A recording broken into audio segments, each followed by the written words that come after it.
Taong 1955. Sa mga panahong ito ay kasalukuyang namumuhay ng tahimik ang mag-abuelong Pepe at Pilo sa isang baryo sa bayan ng Santa Catalina. Nakatirik ang kanilang dampa sa isang burol. May ilang metro lamang ang layo sa mga kabahayan ng pinakabaryo. Tuwing sumasapit ang 5:00 ng hapon, kung saan tapos na ng mag-abuelo ang kanilang maghapong gawain, ay makikita na silang nakaupo sa isang silong ng malaking puno.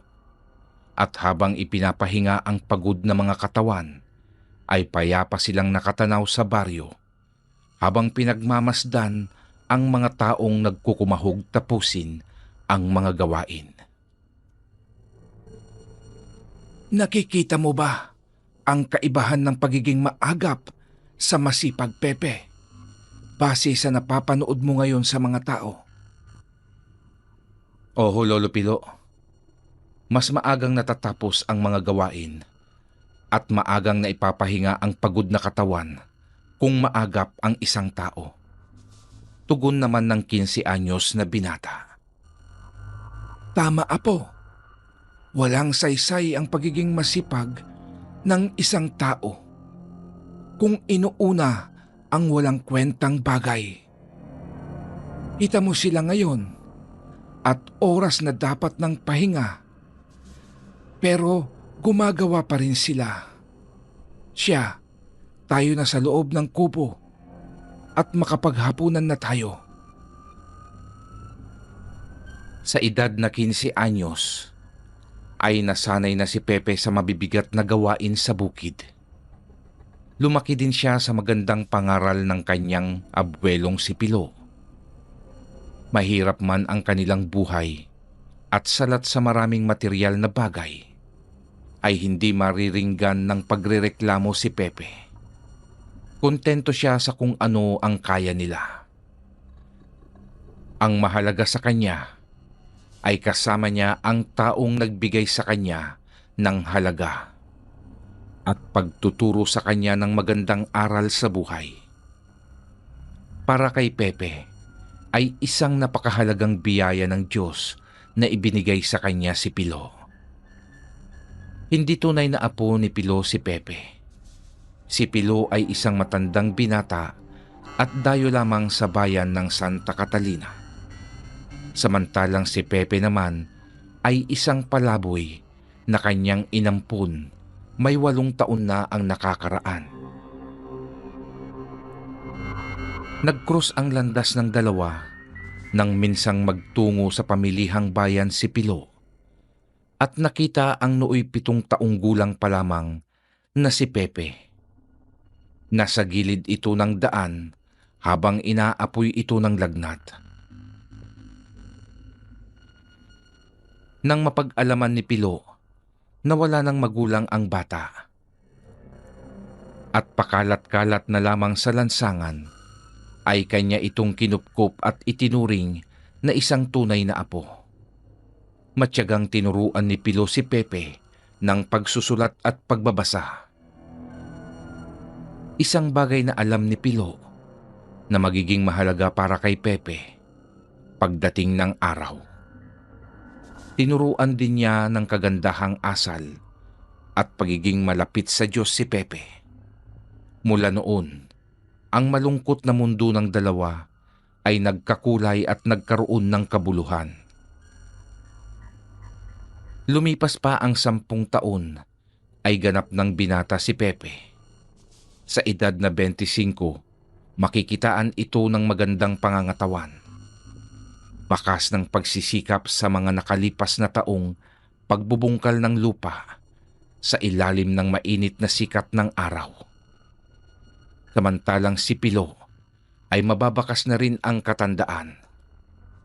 Sa edad na 82 ay hindi na niya kayang gampanan ang dating mga gawain sa bukid. Tanging si Pepe na lamang ang gumagawa sa lahat ng mga gawain. Madalas na ring nagiging sakitin si Pilo, bagay na nagbibigay sa dalawa ng malungkot na alalahanin. Alam nilang nalalapit na ang kanilang paghihiwalay. Isang dapit hapon noon, matapos maasikaso ni Pepe si Pilo, ay nagyaya ito sa ilalim ng puno kung saan sila madalas magpahinga. Pepe, maaari bang dalhin mo ako sa labas? Gusto kong makita ang magandang tanawin, ang paglubog ng araw sa kanluran. Paglalambing ni Pilo sa apo.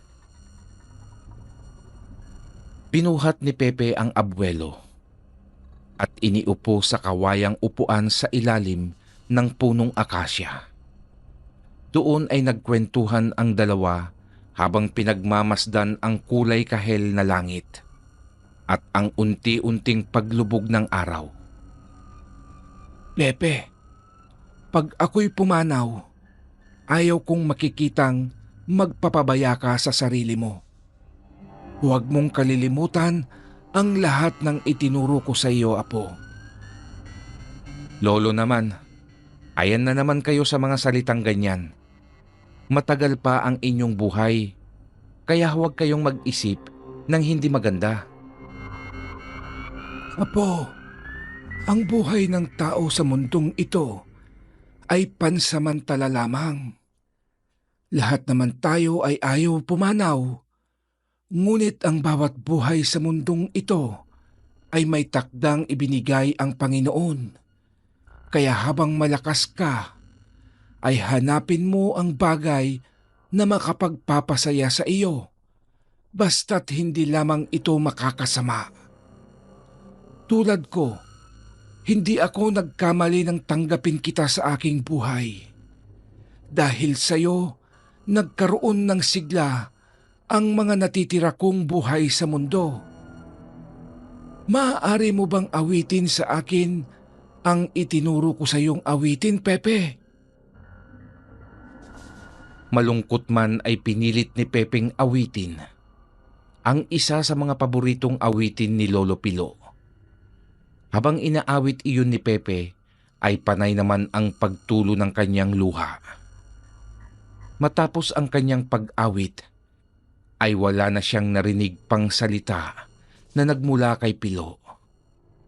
Kasabay ng mabilis na pagkabog ng kanyang dibdib, ay marahan siyang lumingon sa nakaupong abuelo. Hindi na napigilan ni Pepe ang mapahagulgul nang makitang pumanaw na ang taong pinakamalapit sa kanyang puso. Tulad ng madalas sabihin sa kanya ni Pilo, ay inilibing ni Pepe ang abuelo sa silong ng punong iyon.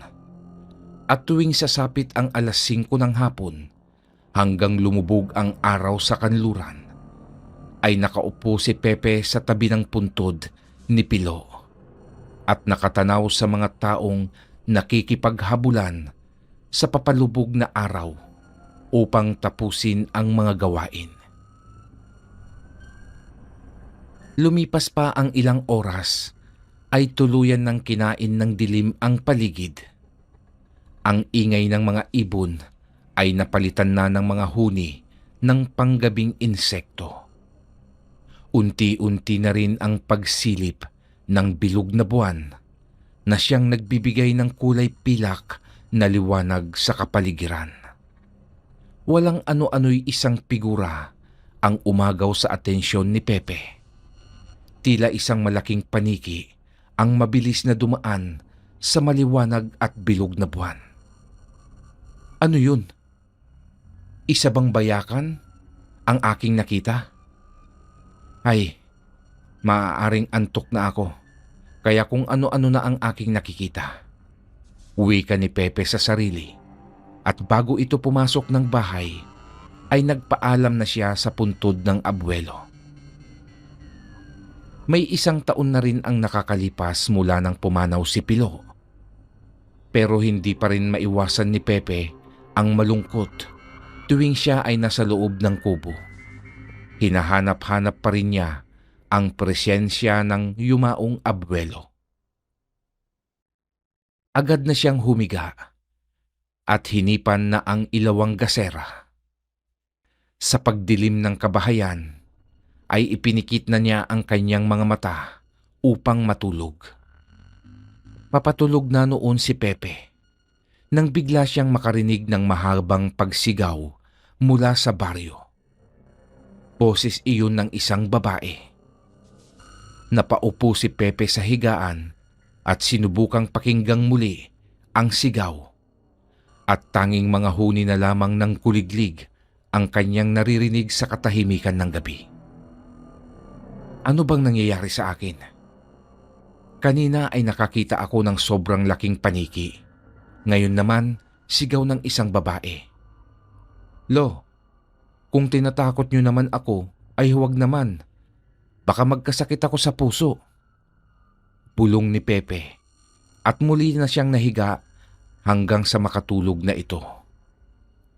Ginising si Pepe ng malakas na tilaok ng manok.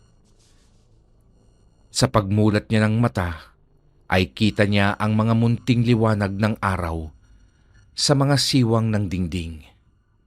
Nagmamadali na siyang bumangon at agad nang naghanda.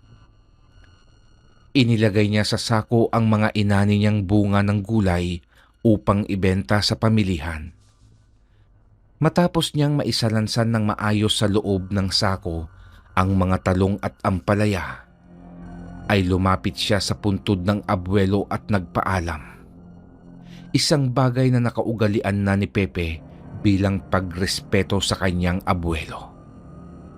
Pasan ang isang sakong bunga ng gulay, ay tinahak na niya ang maalikabok na daan patungo sa pamilihang bayan.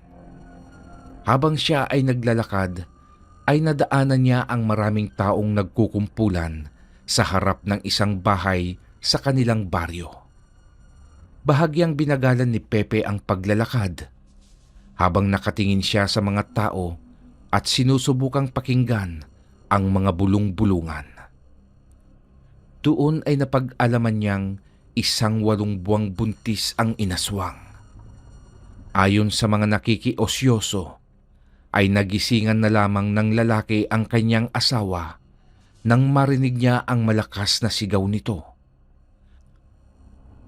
At nang kanyang makita ang asawa, ay wakwak na ang tiyan at nawawala na ang sanggol sa sinapupunan nito. Ayon naman sa isang matandang naroroon, ay kagagawan daw iyon ng isang manananggal. Kinilabutan si Pepe sa mga narinig na usapan. Maaaring ang buntis ang nagmamay-ari ng boses na narinig ko kagabi. Hindi kaya ang inaakala kong malaking paniki ay isang aswang? Wika ni Pepe sa kanyang isip na nagdudulot palalo sa kanya ng kilabot upang magtindigan ang kanyang mga balahibo sa katawan. Matapos niyang marinig ang mga impormasyong iyon, ay nagmadali na siyang naglakad patungo sa pamilihang bayan. Sakto naman ang dating niya dahil maraming tao noon ang namamalengke. Agad na niyang inilabas ang kanyang mga dalang gulay at inilatag sa tabing daan. Dahil mahahalatang sariwa ang kanyang mga paninda, ay maraming tao ang naglapitan at bumili. Makalipas lang ang kulang 1 oras, ay naipaubos na ni Pepe ang kanyang mga panindang gulay. Bago siya umuwi, ay namili na siya ng mga kailangang mga gamit sa bahay. Bumili rin siya ng kakanin na paborito nilang mag-abuelo. Pabalik na siya ng bahay nang mapadaan siyang muli sa bahay ng inaswang na buntis. Pansin niyang nakaayos na ang burol nito at halos mapuno ng tao ang bakuran. Mga taong hindi naman pakikiramay talaga ang tunay na dahilan kung bakit naroroon, kundi ang motibo ay makipagdaldalan at pag-usapan ang mainit-init pang kaganapan. Isang kaugalian na magpasa hanggang ngayon ay nakagawian ng mga tao saan man sulok ng mundo. Sa pagpapatuloy ng kanyang paglalakad, ay nakasalubong naman niya ang isang kakilala at madalas makasabay niya sa pagtitinda sa palengke. Mukhang maaga kang nakaubos ng paninda ngayon, Pepe. Pagtatanong ni Dagul. Oo, Dagul. Medyo swerte ngayon at maraming dayong namimili. Siya nga pala, bakit hindi ka nagtinda ngayon? Naku, natanghalian ako ng gising. Paano ba naman kasi, Pepe? Kagabi ay nagising kami ng aking asawa sa malakas na pagsigaw ng kapitbahay naming buntis. Oo, narinig ko nga rin ang sigaw na yun kagabi. Sabi nga pala ng mga tao, ay inaswang daw ang buntis. Totoo kayang aswang ang may kagagawan? Dumikit si Dagul kay Pepe at pabulong na sinabi, Oo, Pepe. Totoong inaswang nga ang babae. Dahil nakita naming mag-asawa ang isang taong may malalaking pakpak at putol ang katawan sa ibabaw ng kanilang bubungan. Ganun ba? Hindi kaya iisa lang ang nakita nyo at nakita ko kagabi? Ano ang ibig mong sabihin, Pepe? Nakita mo rin ba ang nasa bubungan nila? Hindi naman, Dagul. Pero habang pinagmamasdan ko kasi ang buwan kagabi, ay may nakita akong malaking paniki ang mabilis na lumilipad. Pero hayaan mo na yun. Nagkataon lang siguro. Sige na, Dagul. Mukhang pupunta ka pa yata dyan sa Lamayan. Ako'y tutuloy na muna. At bukas na ako pupunta dyan sa Lamayan. May mga dapat lang kasi akong asikasuhin ngayon sa bahay. Habang naglalakad si Pepe sa kalsadang may malalagong puno sa magkabilang gilid, ay napansin niya ang isang uwak na nakatungtong sa sanga ng kahoy. Mapula ang mga mata ng uwak at nakatingin sa kanya. Tila ba pinagmamasdan siya ng ibon. Hindi naman niya iyon binigyan ng pansin sa pag-aakalang isang pangkaraniwang uwak lamang. Nagpatuloy lang siya sa paglalakad at nang makarating siya ng bahay, ay agad niyang inilagay sa isang platito ang biniling kakanin at iniatang sa puntod ng kanyang lolo Pilo. Lo, binilihan ko kayo ng paborito niyong kakanin. Wika ni Pepe at inilagay ang kakanin sa tabi ng puntod.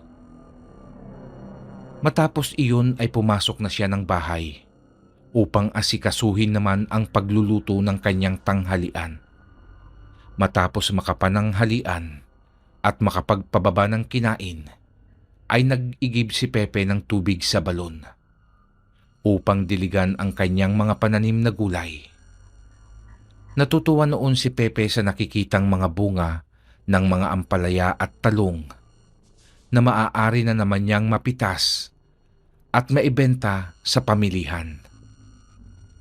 4:00 ng hapon matapos ni Pepe ang mga gawain at tulad ng nakagawian noong nabubuhay pa ang kanyang abuelo, ay nagpahinga ito sa ilalim ng puno. Habang nakatanaw si Pepe sa lugar ng mga kabahayan sa baryo, ay narinig niyang muli ang huni ng uwak. Agad siyang napatingala at nagtaka siya nang makitang muli ang uwak na nakadapo sa sanga at nakamasid sa kanya. Nagtaka ang binata. Ikaw na naman? Sabi ni Pepe. Bakit ba parang sinusundan ako ng uwak na ito? At saka ngayon lang ako nakakita ng uwak na mapupula ang mga mata. May pagtatakang tanong niya sa sarili. Kumuha si Pepe ng maliit na bato at binato ang sangang tinutungtungan ng uwak.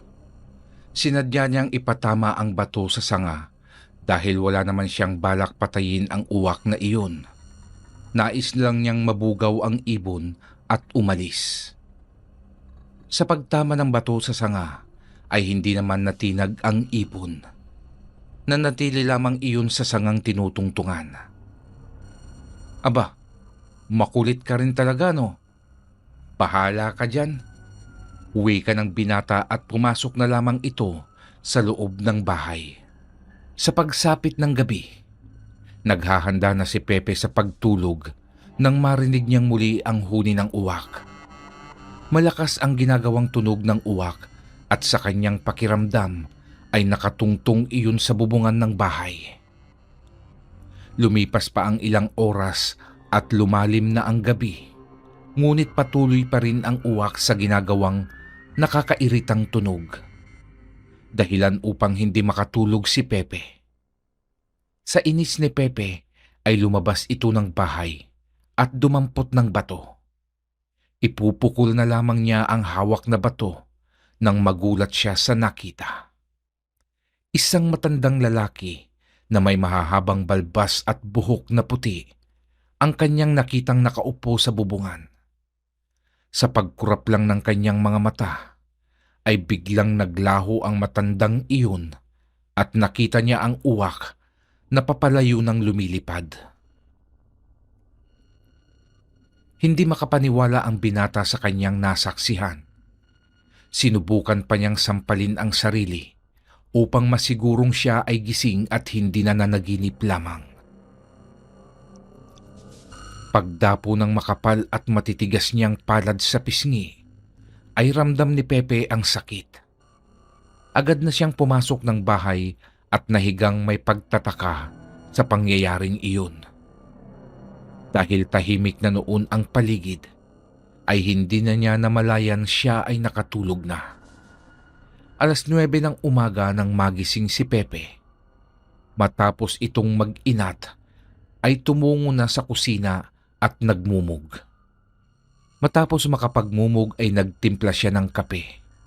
At habang siya ay nagkakape ay sumilip siya sa kanyang taniman. Nang masigurong maayos pa naman ang mga yun, at may 2 araw pa bago anihin ang mga bunga, ay nagpasya siyang bumaba ng burol at makiramay sa kanayong na biktima ng aswang. Habang papalapit si Pepe sa bahay ng namatay, ay nakita niya ang kumpulan ng ilang kalalakihan na may ginugulping matanda. Kahit may kalayuan pa ang kanyang kinaroroonan, ay alam niyang matanda ang pinagtutulungan dahil sa puting-puti na ang buhok niyon. Agad siyang nagmamadaling makalapit at nang malapitan niya ang mga kalalakihan, ay agad na siyang umawat. Iniharang niya ang kanyang sarili upang hindi natamaan ng mga pagsipa at pagsuntok ang walang kalaban-labang matanda. Ups, teka lang mga parikoy. Ano bang kasalanan sa inyo ng matandang ito? At hindi na kayo naawang siya ay pagtulong-tulungang bugbugin? Pagtatanong ni Pepe. Sumagot ang asawa ng babaeng namatay. Isa siyang aswang, Pepe. Siya ang pumatay sa aking asawa. Kaya umalis ka dyan at huwag kang makialam. Paano mo naman nasabing siya nga ay isang aswang at siya ang pumatay sa iyong asawa, pare? Napatunayan niyo ba? Nakita niyo bang nasaan niyo siyang aswang? Hindi. Pero kita mo naman sa kanyang itsura. Hindi ba't kaduda-dudang isa siyang aswang? Mali naman kayo, pare. Bakit kayo magbabase sa itsura ng isang tao? Huwag niyong ibuntun ang sisi sa isang taong hindi niyo pa naman nasisigurong siya nga ay isang aswang. Nang biglang sumingit sa usapan ang Kapitan del Barrio. Tama si Pepe Kaloy. Bakit mo pagbibintangan ang matandang ito na wala ka namang sapat na ebidensya? Alam niyo namang palaboy ito at hindi lamang ngayon nagawi sa baryo. Sige, itigil niyo na ang kaguluhang ito bago ako makaisip na ikulong kayo sa barangay. Lalo ka na, Kaloy. Namatayan ka pa naman ng asawa. Nagpasalamat naman si Pepe sa pagsang-ayon sa kanya ng kapitan. Salamat ho, Kapitan. Ako na hong bahala kay Tatang at iuuwi ko na lamang ho siya sa bahay. Inalalayan ni Pepe ang matanda at dinala niya ito sa kanyang bahay. Doon ay ginamot ng binata ang gasgas ng matanda sa katawan. Matapos malinisan ang mga sugat, ay binigyan niya ito ng mga pinaglumaang damit ng kanyang abuelo. Pagpasensyahan niyo na lang ang aking kanayon, Tatang. Marahil ay magulo pa ang kanyang isipan dahil sa hindi matanggap na pagkamatay ng kanyang asawa sa kamay ng mga sinasabi nilang aswang. Diyan lamang ho kayo at magsasandok lang ako ng pagkain upang malamanan niyo ang inyong sikmura. Huwag na, iho. Kailangan ko nang umalis. Ngayong nakita ko na ang aking hinahanap, ay kailangan ko nang ihanda ang bagay na kailangan kong ibigay sa kanya. Basta, wag muna ho kayong aalis. Matapos niyong makakain ay saka kayo umalis. Sandali ho at maghahain ako. Pagpipilit ni Pepe. Iniwan niya ang matanda sa upuan at agad nang nagsandok ng pagkain sa kusina. Sa kanyang pagbalik ay wala na doon ang matanda. Mabilis niyang tinungo ang bukas na pintuan at sa kanyang pagsilip ay nakita niyang naglalakad na ang matanda na para bang wala nang iniindang sakit sa katawan. Ang isa pang ipinagtataka ni Pepe ay ang uwak na nakatungtong sa balikat nito. Abat, yun ang uwak na madalas mang inis at bumuntot sa akin . Ano kaya ang tunay na pagkatao ng matandang yun? Tanong ni Pepe sa sarili. Isang araw ay magkasabay na umuwi sina Pepe at Dagul sa baryo. Galing sila sa pagtitinda ng mga gulay sa palengke nang makasalubong nila ang isang pamilya. Bumati si Pepe sa pamilyang iyon. Ngunit tanging pagtitig lamang ng masama ang kanyang natanggap na katugunan. Nang makalampas na sila at may ilang dipa na ang layo nila Pepe sa mag-anak. Grabe namang makatitig ang mag-anak na yun, Dagul. Kala mo kakain ng buhay na tao. Bago lang dito sa baryo ang mga yun, ano? Sabi ni Pepe kay Dagul. Natawa si Dagul sa sinabing iyon ni Pepe. Nabiktima ka rin, ano? Ganyan nga ang pamilyang yan. Kabago-bago dito sa baryo, pero akala mo ay sila pa ang kung sino dito. Nako, madadagdagan na naman yata ang taong katulad ni Kaloy dito sa baryo. Sinabi mo pa, Pepe. Pero maganda yung dalaga, no? Madami na ngang mga kabinataan dito sa atin ang nagbabalak pormahan yun . Maganda nga, kaso mukhang pangit naman ang pag-uugali. Ang ganda ng pagbati ko tapos tititigan lang ako na akala mo kakainin ako ng buhay. Nagtatawanan ang dalawa habang patuloy ang kulitan. Wala silang kamalay-malay na ang mahina nilang pag-uusap ay malinaw na naririnig ng pamilyang kanilang nakasalubong. Sa paglipas pa ng araw ay makikita ng nakikisalamuha sa mga tao ang dalagang Dayo. Mahilig siyang makipagkwentuhan sa mga kababaihang buntis at mga kaidarang mga kabinataan. Magiliw itong nakikipag-usap na animoy napakahinhin. Bagay na nagugustuhan ng mga tao sa kanya. Isang hapon ay napilitang bumaba si Pepe upang bumili ng gaas. Hindi niya napansing ubos na ang gaas ng kanyang ilawang gasera. Habang namimili siya sa tindahan, ay dinig niya ang mga kalalakihang matatanda na mahilig umistambay sa harap ng tindahan ni Aling Tinang ang magagandang komento patungkol sa dalagang Dayo. Ganun din sa grupo ng mga kabataang naroroon at nagpupustahan pa ang mga ito kung sino ang makakapagpaibig sa dalagang iyon. Napapailing na lang si Pepe sa mga naririnig na usapan. Base kasi sa pagkakakilala nila ni Dagul sa dalaga, ay hindi maganda ang pag-uugali nun. Habang hinihintay ni Pepe ang kanyang binibiling gas, ay tinanong siya ng isang matanda. Oh, Pepe, ikaw ba'y wala pang balak mag-asawa? Abay, may bagong dalaga dito sa ating baryo. Maganda at mabait yawn. At nababagay sa iyo, ihaw. Nakangiting wika ni Mang Hulyo. Naku, Mang Hulyo, wala pa ho sa bukabularyo ko ang pag-aasawa. Mahirap ho ang buhay. Siguro pag umasenso na ho ako saka ko iisipin ang bagay na yan. Tugon naman ni Pepe. Sa bagay, totoo ang sinabi mong yan.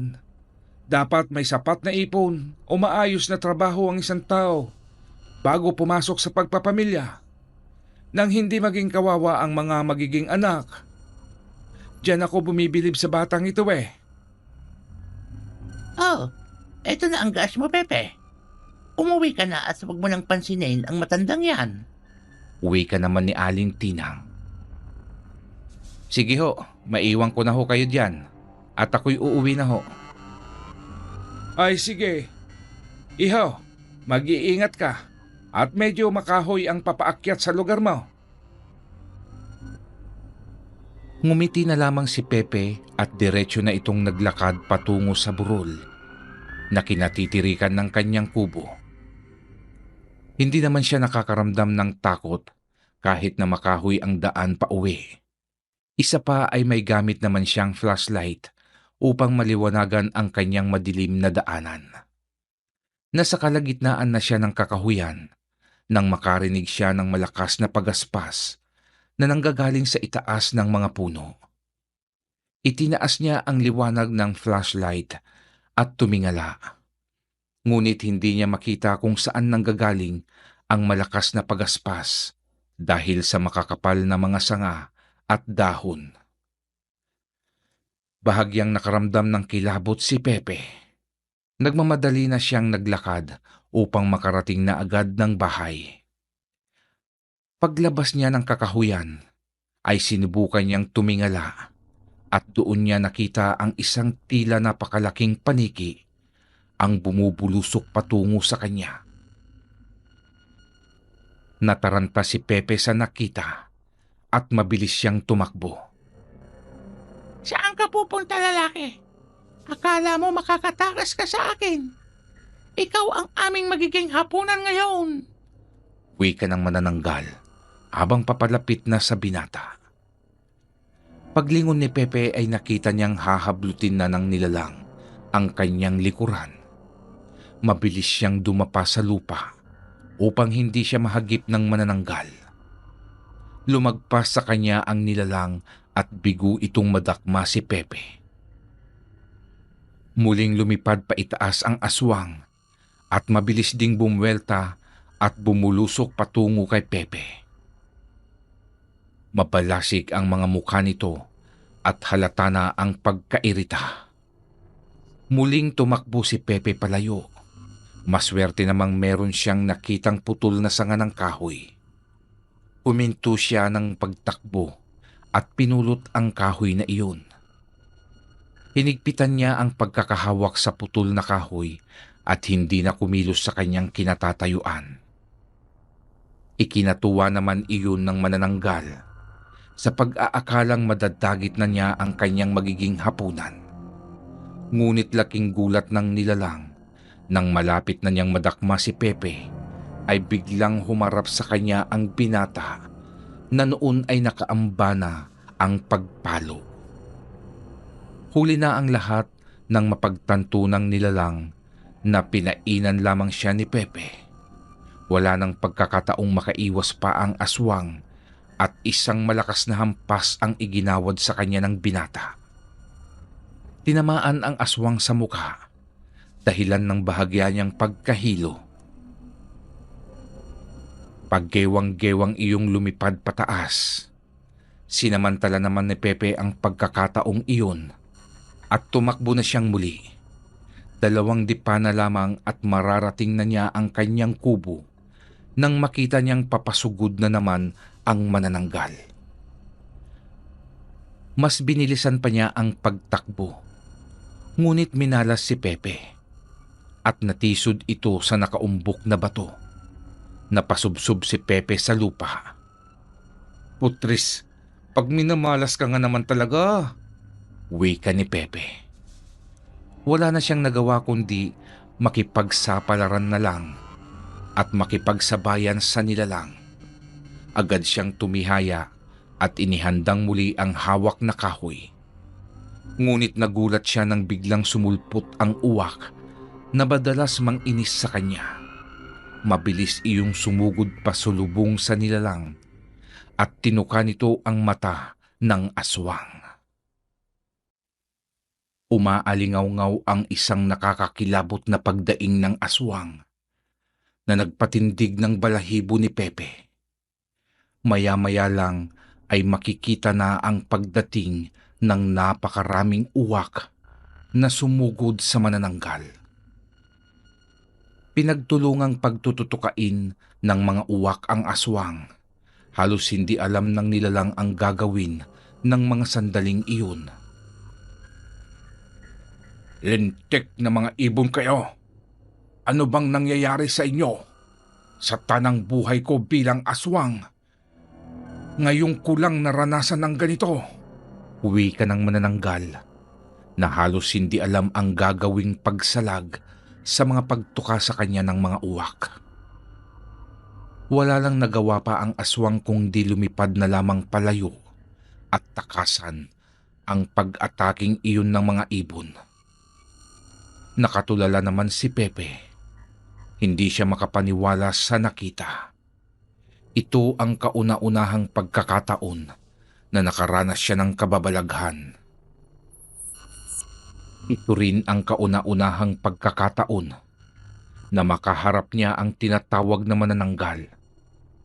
Nang nawala na ang aswang at ang mga uwak sa kanyang paningin, ay doon pa lamang siya nakakilos papasok sa loob ng kanyang kubo.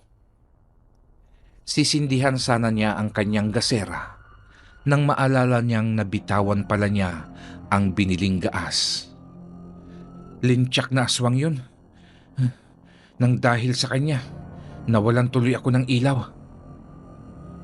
Hingal na wika ni Pepe habang pilit na kinakapa ang pitsil ng inuming tubig. Samantala sa pinakabaryo, kung saan tahimik na ang mga nagpapahingang mga tao, ay makikita ang dalawang nilalang na animoy dambuhalang paniki na lumilipad paikot-ikot sa mga kabahayan. Ang mga asong nasa kalsada ay wala namang hinto sa ginagawang pagtahol na nahahaluan ng pag-alulong habang nakatingala sa mga nilalang. Hindi nagtagal ay dumapo na ang dalawang manananggal sa magkabilang bubungan. Itinupi ng mga ito ang malalapad at maiitim nilang pakpak na siyang tumakip sa kanilang katawan at nagmistulang mga payong na itim na nakapatong sa ibabaw ng pawid na bubungan.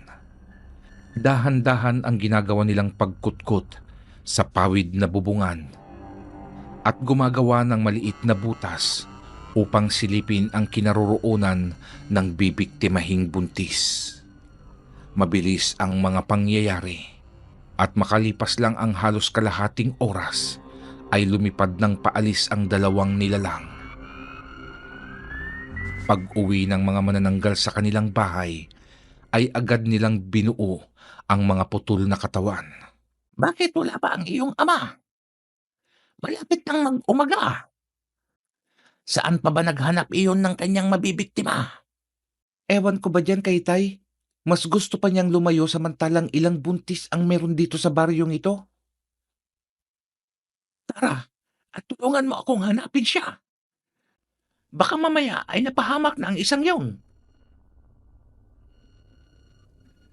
Bit-bit ang gaserang ilawan ay hinanap ng mag-inang manananggal ang hindi pa rin nakakauwing kasama. Habang marahan nilang binabaybay ang kakahuyan sa gubat, ay naramdaman nila ang mainit na likidong pumatak sa kanilang balikat.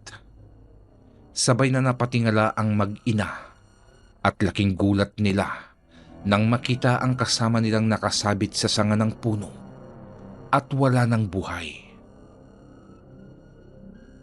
Tadtad ng maliliit na butas ang buong katawan nito habang ang mga pakpak ay punit na. Hindi napigilan ng mag-ina ang magpakawala ng malalakas na bulahaw. na naging dahilan ng pagkabulabog ng mga ibong tahimik ng nagpapahinga sa mga punong kahoy sa paligid. Malakas ang mga huni ng ibon habang nagliliparang palayo sa lugar na iyon. Magbabayad kung sino ang may kagagawan nito sa iyong ama. Oo, ina. Dahil sa ginawa nilang ito kay ama, magdudusa ang baryong ito sa gagawin nating paghihiganti. Pagsapit ng kinabukasan, habang si Pepe ay nag-aalmusal, isang pagtawag ang kanyang narinig mula sa labas ng kubo. Tao po. Pepe, si Kapitan to. Agad namang lumabas ng kubo si Pepe. Magandang umaga sa iyo, Pepe. Pasensya ka na kung naabala yata namin ang iyong agahan. Magandang umaga naman ho, Kapitan. Ano ho bang atin? Naparito kami para bigyan ka ng paalala. Kailangan mong magdoble ingat, Pepe. 2 kanayo nating buntis ang inatake ng mga aswang kagabi. Nag-iisa ka pa naman dito at madilim ang iyong dinadaanang kakahuyan. Katunayan nga, Kapitan, ay inatake ako ng manananggal kagabi. Mabuti na lang ho at natakasan ko. Kung hindi, malamang ay isa na akong malamig na bangkay ngayon. May pinaghihinalaan na ba kayo, Kapitan? Wala pa naman. Pero malakas ang kutob namin na baka sa mga karatig na baryo nang gagaling ang mga aswang. Napansin mo ba kung saan nagtungo ang umataking aswang sayo? Hindi ho, Kapitan. Nang atakihin kasi ng mga uwak ang nilalang, ay mabilis na akong pumasok sa loob ng aking kubo. Ganun ba? Sige, Pepe. Kung halimbawang may mapansin kang kakaiba sa paligid, ay maaaring ipagbigay alam mo sa amin. Oho, Kapitan. Makakaasa kayo sa aking kooperasyon. Hindi pa nagtatagal mula nang makaalis ang grupo nila, Kapitan. May isang pagtawag muli ang narinig ni Pepe. Sino naman kaya ito? Bulong ni Pepe at tinungo ng binata ang pintuan. Pagsilip ni Pepe ay bumungad sa kanya ang matandang kanyang tinulungan noon. Kayo ho pala, Tatang.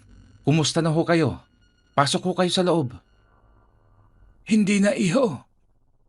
Hindi rin naman ako magtatagal at may mahalaga pa akong misyong dapat gawin. Naparito ako upang ibigay sa iyo ang isang agimat. Agimat? Bakit niyo ako binibigyan ng agimat, Tatang? Hindi na ako magpapaligoy-ligoy pa. Ako'y isang antingero at mangangaso ng aswang, Pepe. Ngunit mahina na ang aking katawan, kung kaya't naghahanap na ako ng mapagsasalinan ko ng aking mga agimat na pinaghirapan kong hanapin sa mahabang panahon. Ito ang aking sanggalang para labanan ang mga halimaw na nagtatago sa kadiliman ng gabi at nagbabalat kayo sa umaga upang makahanap ng mabibiktima.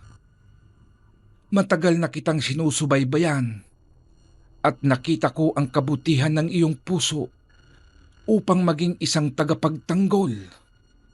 Pero teka lang ho, Tatang. Paano niyo masasabing karapat-dapat akong maging tagapagtanggol? Takot nga ako sa aswang. Huwag mo silang katakutan, Pepe. Dahil sila ang takot sa ating mga tao. Kaya sila nagtatago sa dilim at patraidor kung umatake. Ito, tanggapin mo ang mutya ng Haring Balaw. Magbibigay sa iyo ito ng kakaibang lakas at liksi. May kakayahan din itong pahilumin ng mabilis ang iyong sugat. Pero, Tatang, baka hindi ko kayanin ang responsibilidad ng isang tagapagtanggol.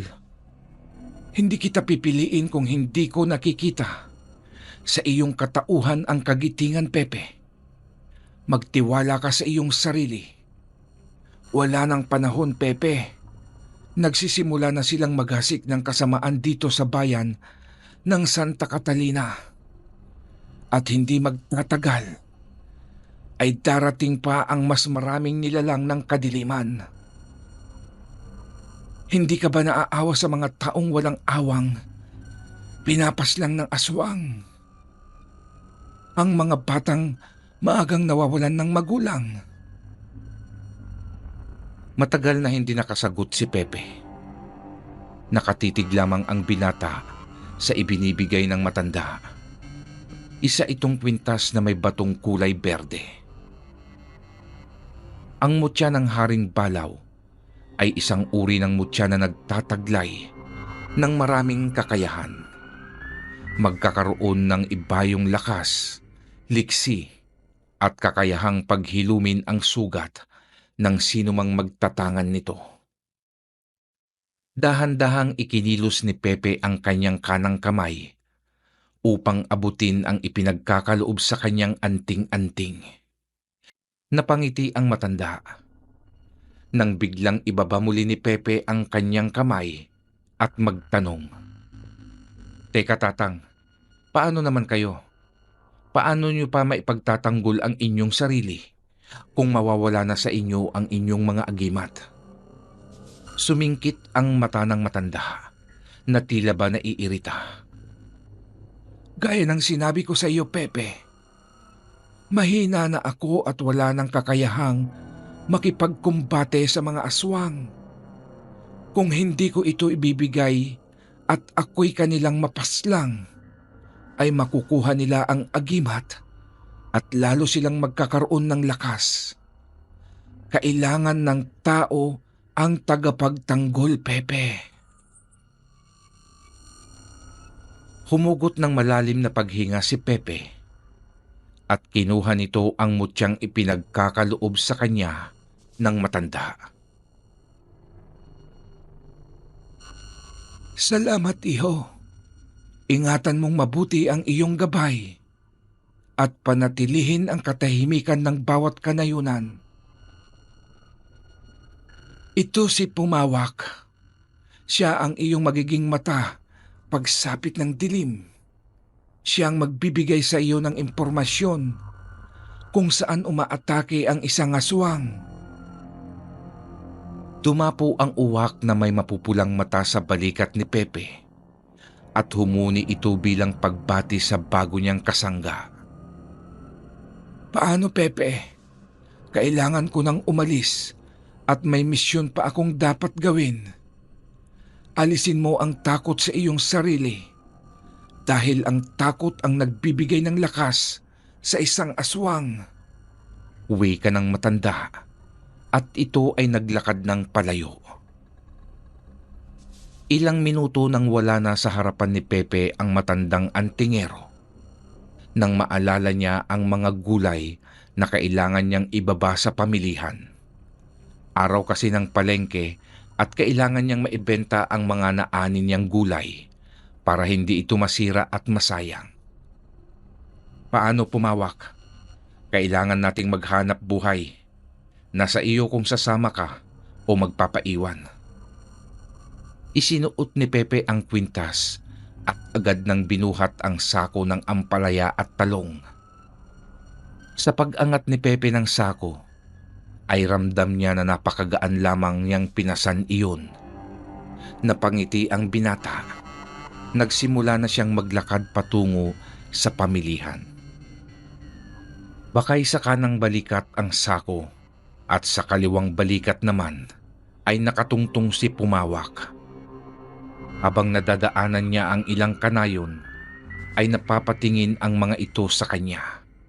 Ang iba naman ay hindi nakakapagtimping pansinin ang uwak na nakatungtong sa kanyang balikat. "Pepe, mukhang kakaiba ang alaga mong ibon. Ngayon lang ako nakakita ng uwak na pula ang mata at napakaamo sa iyo na parang ayaw humiwalay." "Ah, oo, Kaloy. Ganyan na talaga ang mga mata ng uwak na ito. Sige pare, kailangan kong magmadali at medyo tanghali na. Kailangang mahabol ko ang mga mamimili sa palengke." Tumango naman si Kaloy habang nakatingin pa rin sa papalayong si Pepe. Maging sa pamilihan ay maraming nakakapansin kay Pumawak. Saan mo naman nakuha ang uwak na yan, Pepe? Ngayon ko lang nalaman na may alaga ka palang ibon. Wika ni Dagol. Oo, Dagol. Hindi pa na itutuloy ni Pepe ang sasabihin nang tukain ni Pumawak ang kanyang tenga. Naunawaan naman ni Pepe ang ibig ipahiwatig ng uwak. Ang ibig kong sabihin, Dagol, alaga ko na ito mula bata. Nagandahan ako sa kanya kasi kita mo naman, kakaiba ang kanyang mga mata, di ba? Oo nga pulang-pula. Ngayon lang ako nakakita ng uwak na pula ang mga mata. Nang araw na iyon ay maagang nakapaubos ng paninda si Pepe at Dagol. Aba Pepe, mukhang swerte ata ang alaga mong si Pumawak. Ang bilis nating nakaubos ng paninda Pati ako nadamay sa swerte. Tuwang-tuwang wika ni Dagol kay Pepe. Oo nga, okay ka Pumawak. Sana lagi mo kaming bigyan ng swerte ni Dagol. Dahil diyan ay ibibili kita ng masarap na patuka. Muling sumapit ang takip silim. Nakaupo noon si Pepe sa ilalim ng puno. Nakatanaw siya sa mga kabahayan. May kaba siyang nararamdaman habang iniisip ang iniatang na responsibilidad sa kanya. Paano kaya ito? Kakayanin ko kaya ang makipagsagupaan sa mga aswang? Kung halimbawang may sumalakay na naman sa nayon? Saan ba kasi galing ang mga halimaw na yon? At bakit ako pa ang napili ni Tatang na pagpasahan ng anting-anting? Wika ni Pepe na noon ay napapakamot sa kanyang ulo. Lumalim pa ang gabi at mas dumilim na ang paligid. Nakaramdam na rin ng antok si Pepe, ngunit wala naman siyang mahintay na senyales ng aswang sa paligid.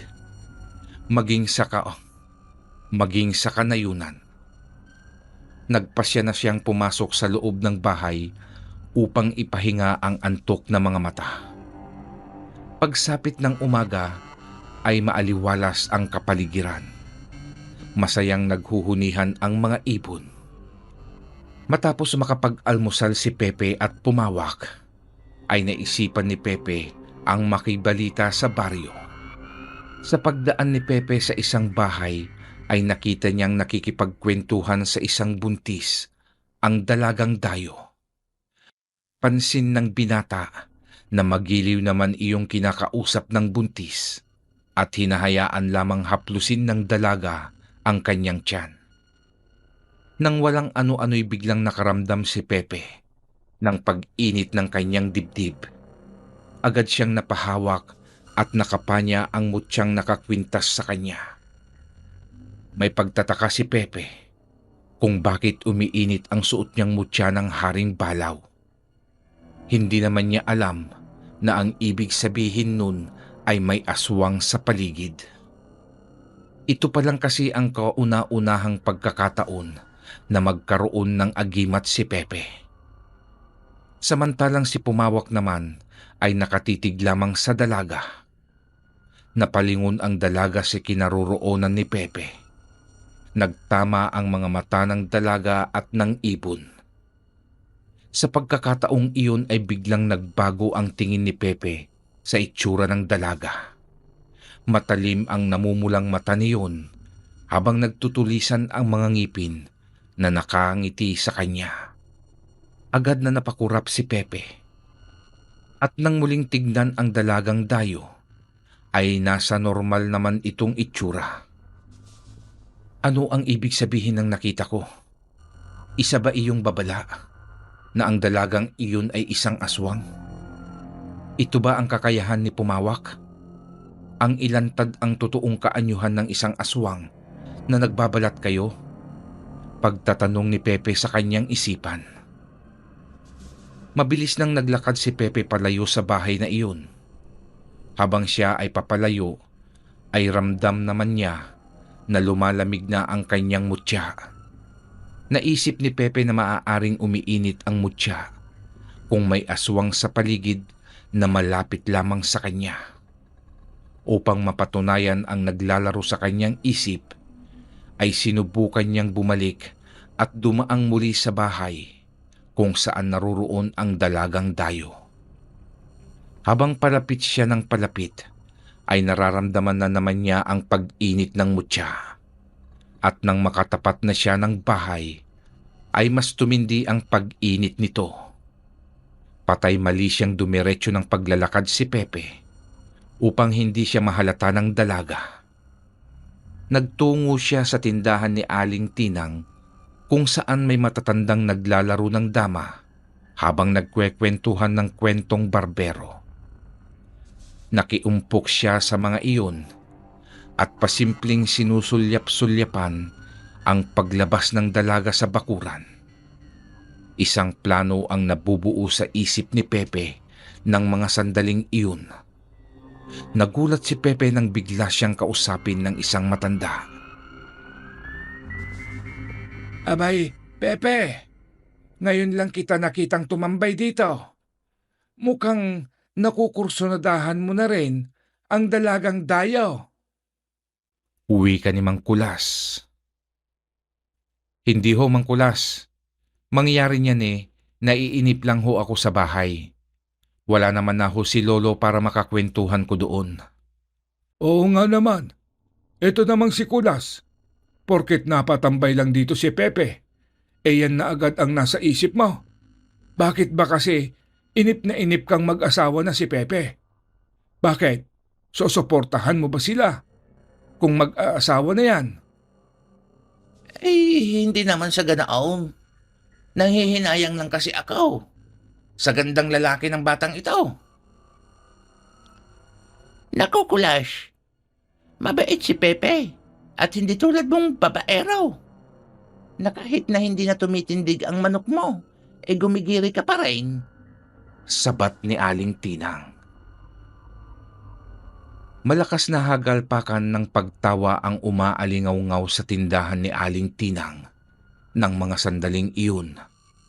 Nagpatuloy ang kantsawan na natuon na ang biro kay Mang Kulas.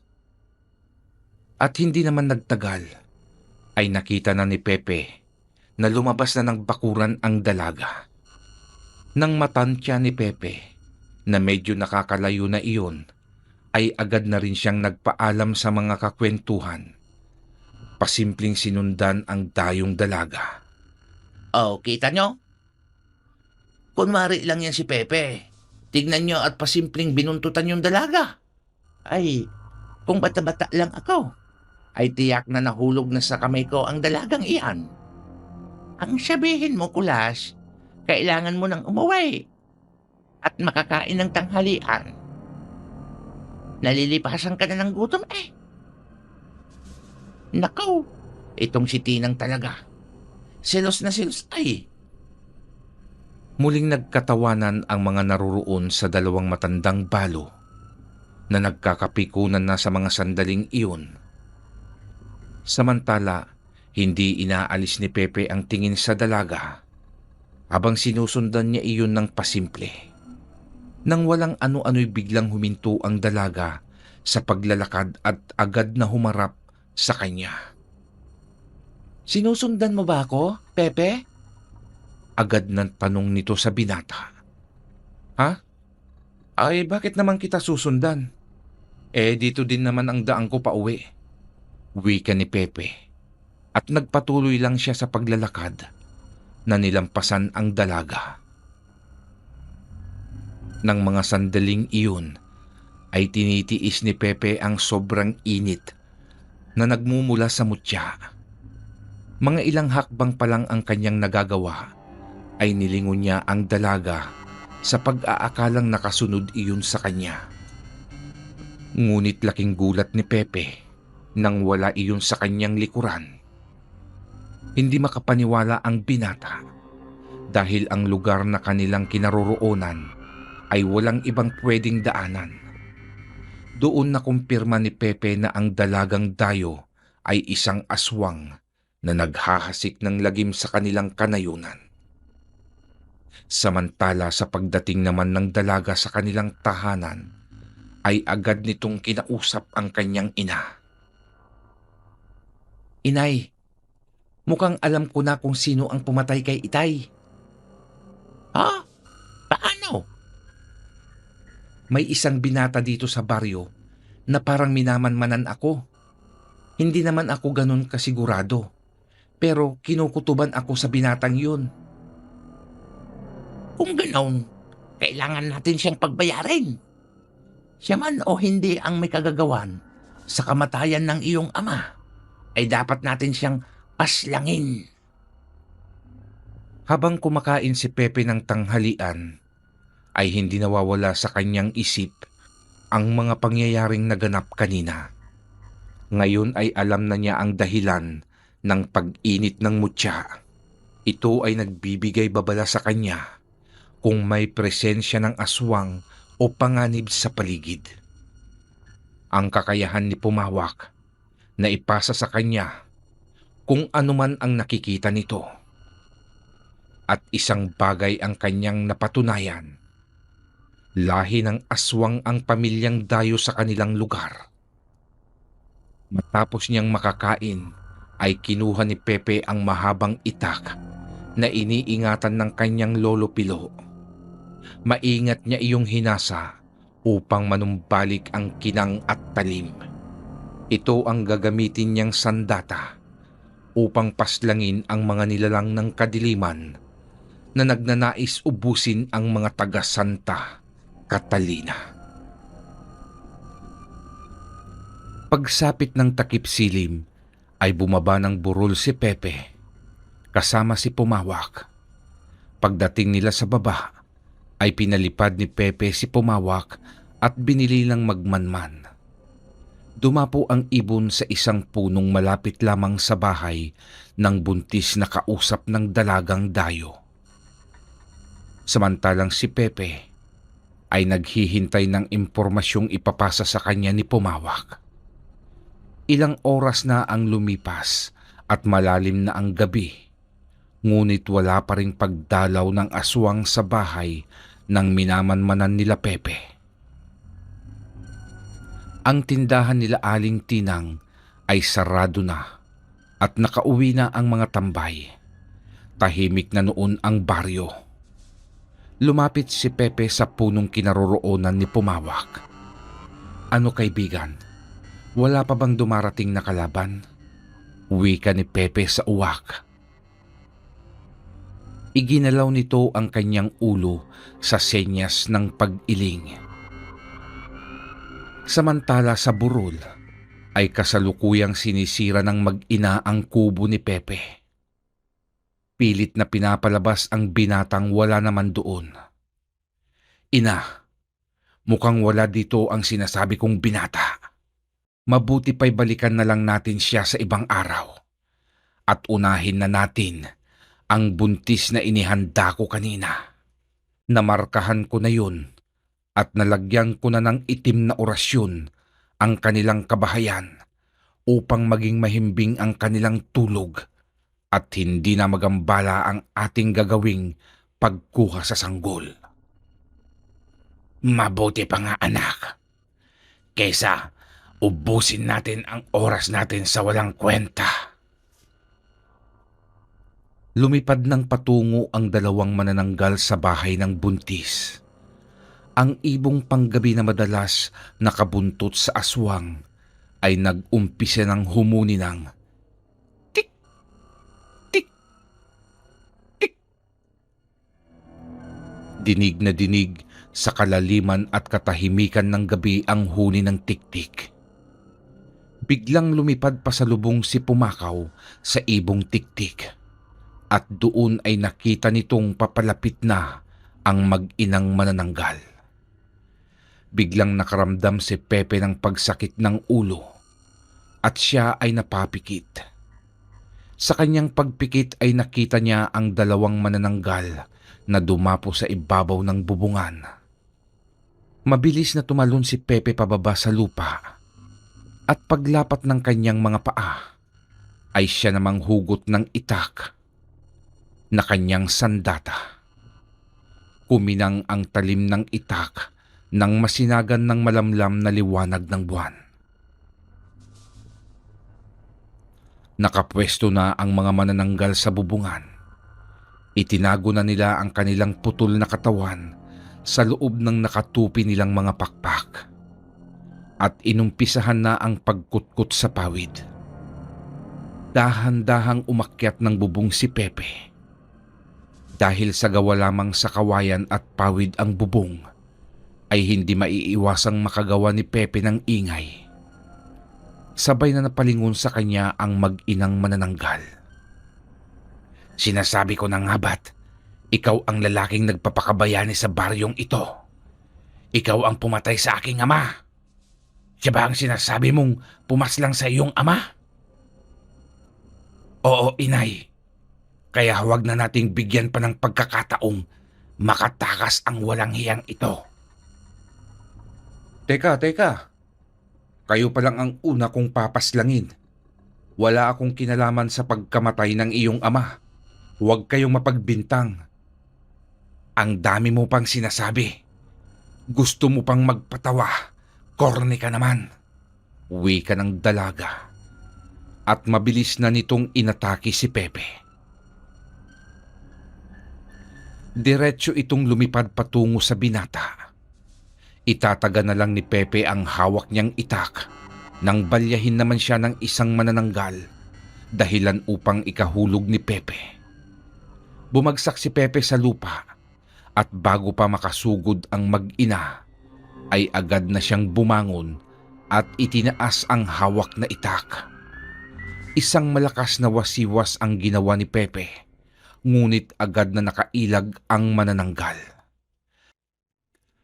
Lumipad ito paitaas.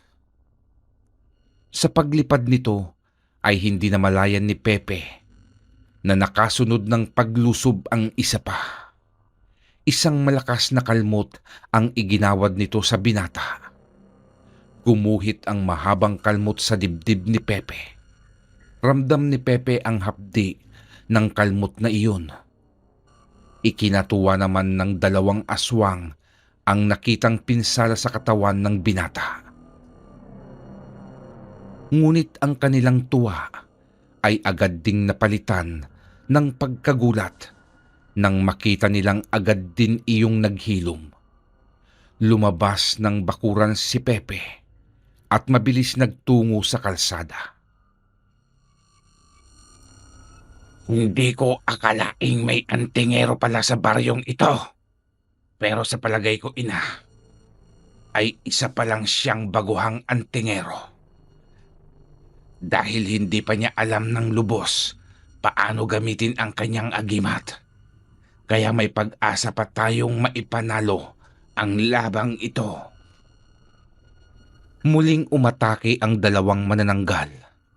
Lumipad ang mga ito paikot kay Pepe. Magkabila ang direksyon ang ginagawa nilang pag-ikot. Nagbibigay iyon ng kalituhan sa binata. Habang nagaganap ang matinding labanan, ay nakakagawa sila ng ingay sa paligid. Ang mga aso ay bahag ang buntot at nakasiksik sa silong ng mga bahay. Habang panay ang pagpapakawala ng mga pagtahol.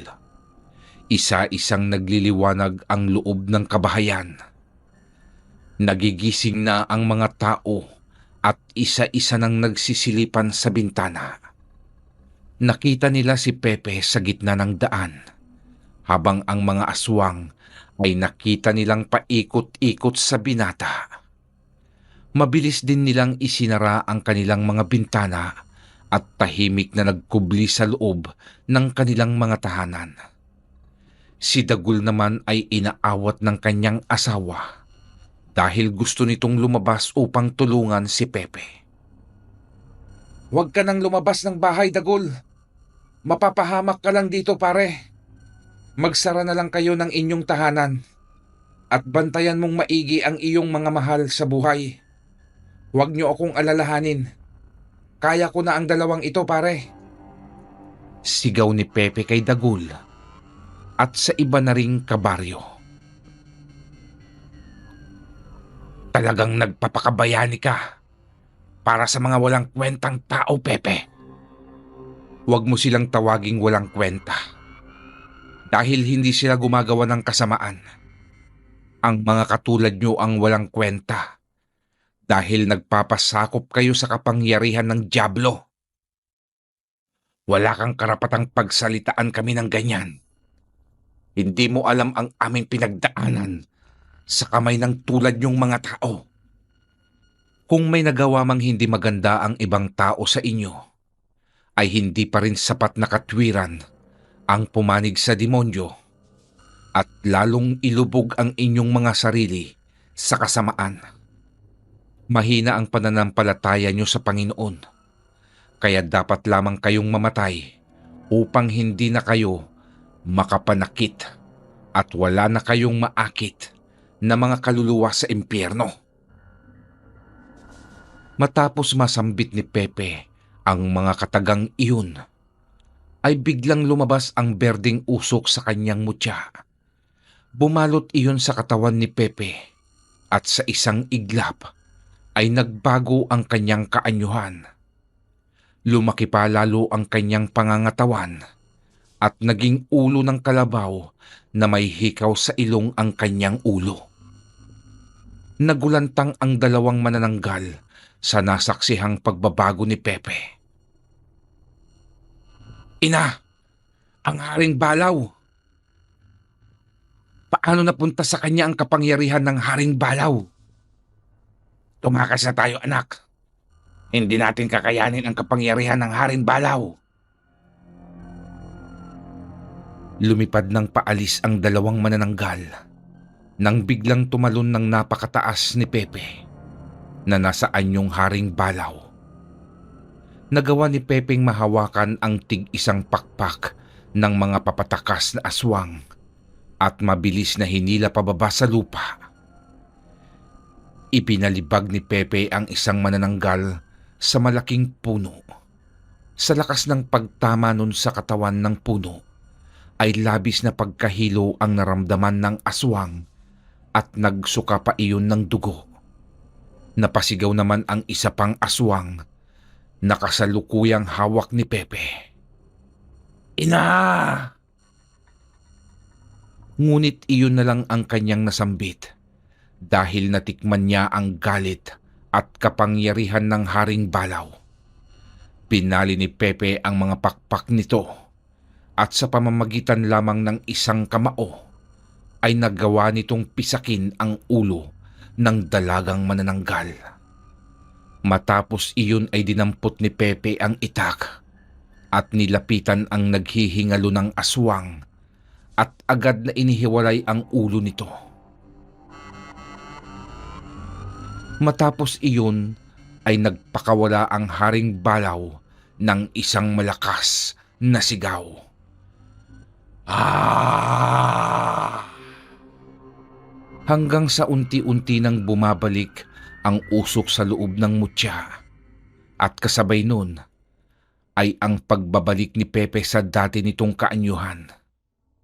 Napaluhod si Pepe sa lupa at halata ang panghihina ng kanyang katawan. Tumahimik ang paligid at unti-unti nang naglalabasan ang mga tao sa kanilang mga kabahayan. Isa-isa nang naglalapitan kay Pepe.